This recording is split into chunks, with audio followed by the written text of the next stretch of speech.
अखिल भूमंडलीय सर्व शिरोमणि मुनि समाज के संस्थापक आदि मुनीश्वर योगेश्वर सदगुरुदेव शिव मुनि महाराज की जय।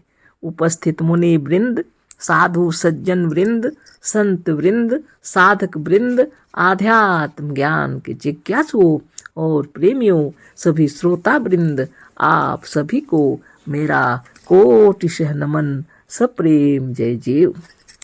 तो आध्यात्मिक चर्चा चल रही है और हम लोग ज्ञान शक्ति के अंतर्गत कुछ अविस्मरणीय बातों को पढ़ रहे हैं। तो यहाँ पर आज हम लोग गुरु शिष्य संवाद पर पढ़ेंगे, है ना, चर्चा करेंगे। सदगुरुदेव के समय में गुरुदेव के पास बैठकर शिष्य लोग अपना विचार रखते थे, गुरुदेव के सामने अपनी शंकाओं को रखते थे, है ना। कितने सौभाग्यशाली थे वो, साक्षात सदगुरु से बैठकर बातें करते थे, है ना। यहाँ पर उनको लिखे हैं गुरुदेव ताकि और लोग को भी ज्ञान हो जाए, है ना। उसी पर आज हम लोग चर्चा करेंगे। गुरु शिष्य संवाद। शिष्य, आत्मा की एकता या अनेकता के संबंध में अभी भी मेरी खोज जारी है। एक है या अनेक, इसका निर्णय तो सबका सुनकर मनन द्वारा हमें ही करना है। अभी तक मेरे हृदय में एक ही आत्मा सर्वत्र है, दृढ़ बैठा हुआ है।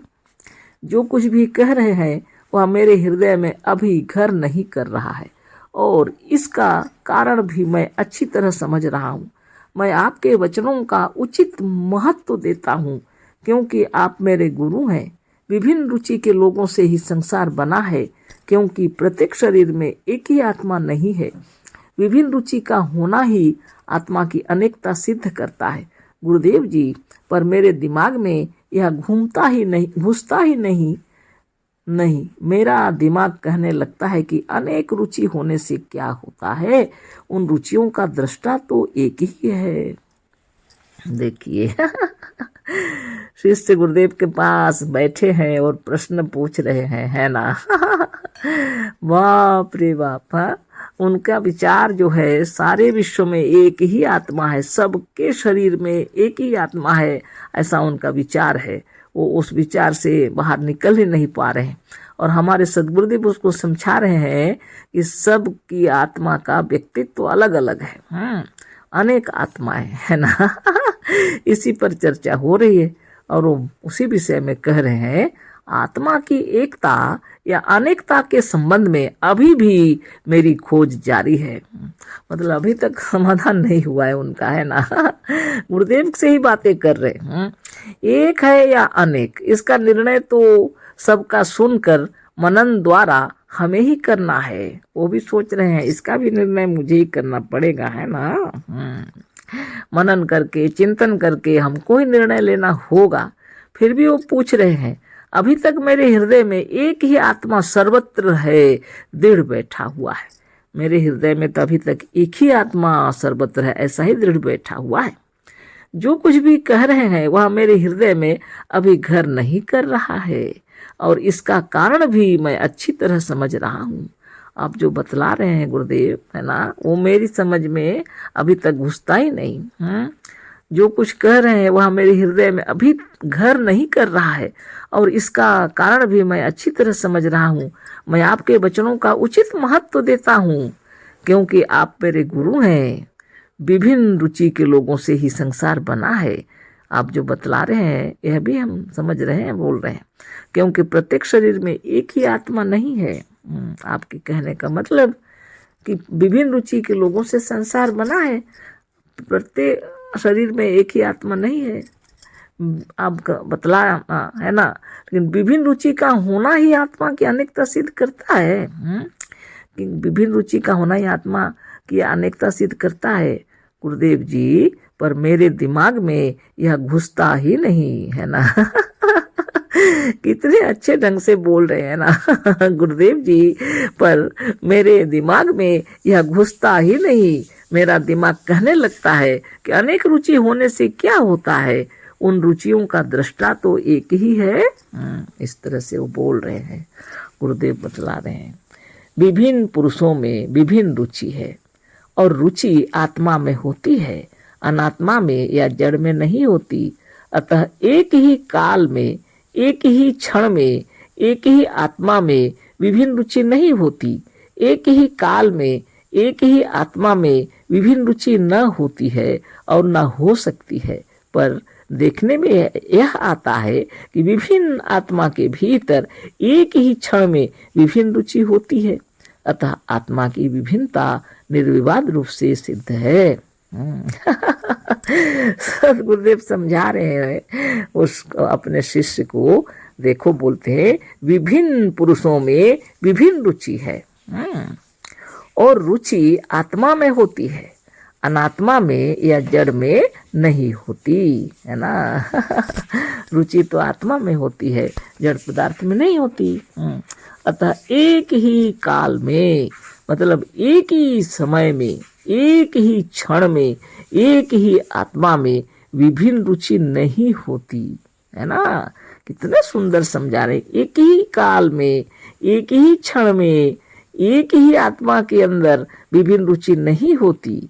एक ही काल में, एक ही आत्मा में विभिन्न रुचि न होती है और न हो सकती है। इतना अच्छा से समझा रहे हैं कि एक ही समय में, एक ही काल में, एक ही क्षण में, एक ही आत्मा के अंदर विभिन्न रुचि नहीं होती है और न हो सकती है। हाँ, आगे बताते हैं, पर देखने में यह आता है कि विभिन्न आत्मा के भीतर एक ही क्षण में विभिन्न रुचि होती है। पर देखने में हम लोग को आता है कि विभिन्न आत्मा जब है यहाँ, तो विभिन्न आत्मा के अंदर एक ही क्षण में विभिन्न रुचि होती है। एक ही साथ बहुत सारे बैठे हुए हैं, भोजन अपना अपना कर रहे हैं, एक ही जगह में घूम रहे हैं अपने अपने तरीके से।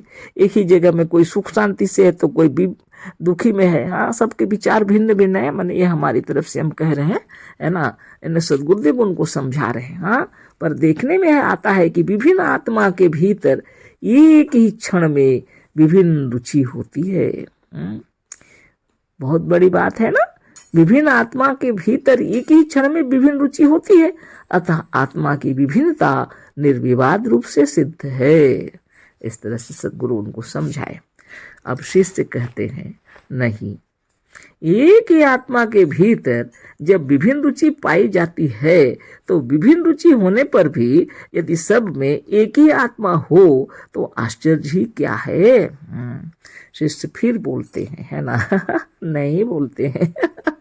आत्मा में आता ही नहीं उनको, है ना। कह रहे हैं एक ही आत्मा के भीतर जब विभिन्न रुचि पाई जाती है, तो विभिन्न रुचि होने पर भी यदि सब में एक ही आत्मा हो तो आश्चर्य ही क्या है। अब वो अपने तरीके से प्रश्न पूछ रहे हैं, अपने विचार में उनका घुसता ही नहीं। वो कहते हैं नहीं नहीं, ऐसा नहीं हो सकता। कहते हैं अगर एक ही आत्मा के भीतर जब विभिन्न रुचि पाई जाती है, जब एक ही आत्मा के अंदर विभिन्न रुचि पाई जाती है, तो विभिन्न रुचि होने पर भी यदि सब में एक ही आत्मा हो तो आश्चर्य ही क्या है। अब सदगुरुदेव क्या कह रहे हैं। गुरुदेव कह रहे हैं आश्चर्य है। ऊपर जो हमने कहा है उसका मतलब ही यही है। गुरुदेव भी आश्चर्य है बोल रहे हैं। ऊपर जो हमने कहा है उसका मतलब ही यही है कि एक पुरुष की भी विभिन्न काल में विभिन्न रुचि होती है।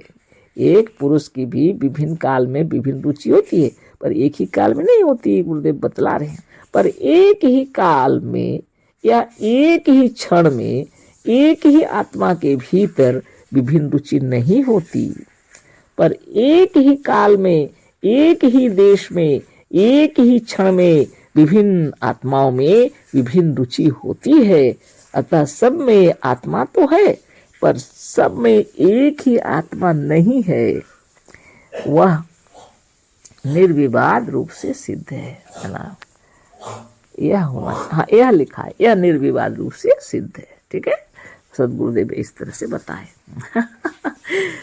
गुरुदेव कह रहे हैं आश्चर्य है, हमने जो कहा है उसका मतलब यही है, मतलब ही यही है कि एक पुरुष की भी विभिन्न काल में विभिन्न रुचि होती है, पर एक ही काल में, एक ही क्षण में, एक ही आत्मा के भीतर विभिन्न रुचि नहीं होती, पर एक ही काल में, एक ही देश में, एक ही क्षण में विभिन्न आत्माओं में विभिन्न रुचि होती है। तो सब में आत्मा तो है, पर सब में एक ही आत्मा नहीं है, यह निर्विवाद रूप से सिद्ध है ना।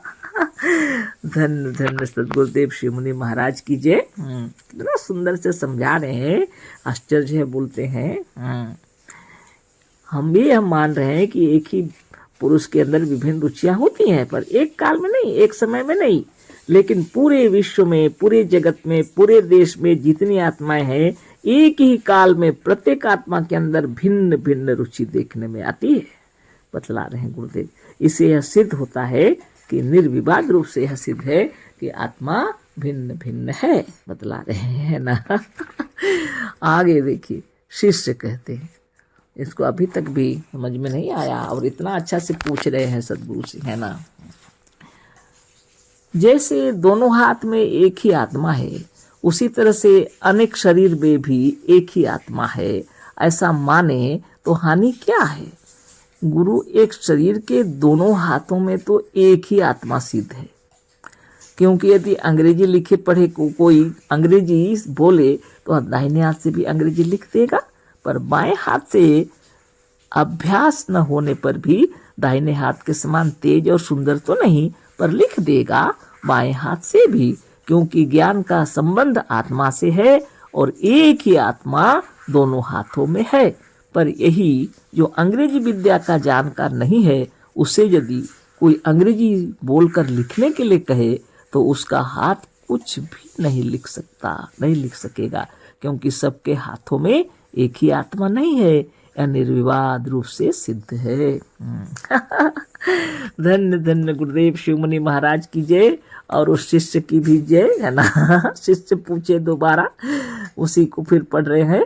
जैसे दोनों हाथों में एक ही आत्मा है, उसी तरह से अनेक शरीर में भी एक ही आत्मा है, ऐसा माने तो हानि क्या है। इस तरह से क्वेश्चन पूछे, गुरुदेव उत्तर दे रहे हैं, एक शरीर के दोनों हाथों में तो एक ही आत्मा सिद्ध है, क्योंकि यदि अंग्रेजी लिखे पढ़े को कोई अंग्रेजी बोले तो वह दाहिने हाथ से अंग्रेजी लिख देगा, पर बाएं हाथ से अभ्यास न होने पर भी दाहिने हाथ के समान तेज और सुंदर तो नहीं, पर लिख देगा बाएं हाथ से भी, क्योंकि ज्ञान का संबंध आत्मा से है और एक ही आत्मा दोनों हाथों में है। पर यही जो अंग्रेजी विद्या का जानकार नहीं है, उससे यदि कोई अंग्रेजी बोलकर लिखने के लिए कहे तो उसका हाथ वह कुछ भी नहीं लिखा सकेगा, क्योंकि सबके हाथों में एक ही आत्मा नहीं है, यह निर्विवाद रूप से सिद्ध है ना। हाँ, बोलते हैं गुरुदेव, एक शरीर में दोनों हाथों में तो एक ही आत्मा है। अगर कोई अंग्रेजी से लिख रहा है तो दाहिने हाथ से भी लिख लेगा, बाएं हाथ में अभ्यास नहीं होने पर भी लिख लेगा, लेकिन थोड़ा जैसा भी, है ना। पर जो व्यक्ति अंग्रेजी बोल रहा है और एक दूसरे व्यक्ति से कह रहा है लिखने के लिए, जिसको अंग्रेजी नहीं आती, कैसे लिखेगा, नहीं लिख सकेगा, बोल रहे हैं। इससे सिद्ध होता है कि आत्मा भिन्न भिन्न है ना। यह निर्विवाद सिद्ध हो गया, है ना। आगे फिर बातें हो रही है, अभी समाधान नहीं हुआ। शिष्य, जैसे दोनों आंखों में एक ही आत्मा है, वैसे ही सब शरीर में एक ही आत्मा है। शिष्य कह रहा, गुरुदेव कह रहे हैं, हाँ, दोनों आंखों में एक ही आत्मा अवश्य है। क्यों? दाहिना आंख बंद करके बाईं आंख से देखी हुई वस्तु को 1 घंटे या 1 दिन बाद यदि बाईं आंख बंद रहे, तब भी दाहिनी आंख से भी बाईं आंख से देखी हुई वस्तु को मनुष्य पहचान लेता है।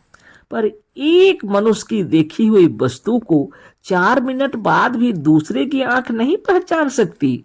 अतः यह निर्विवाद रूप से सिद्ध है कि सबकी आंखों में एक ही आत्मा या एक ही जीव नहीं है ना।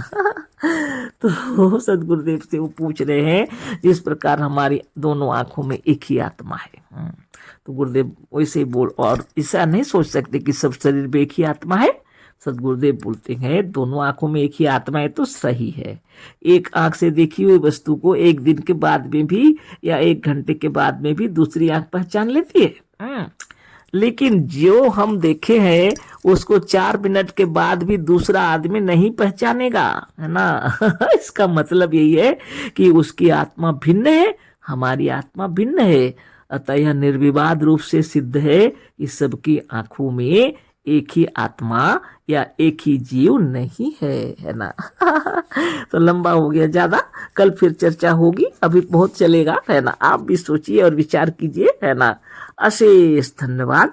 सदगुरुदेव शिव मुनि महाराज की जय। सब प्रेम जय जी।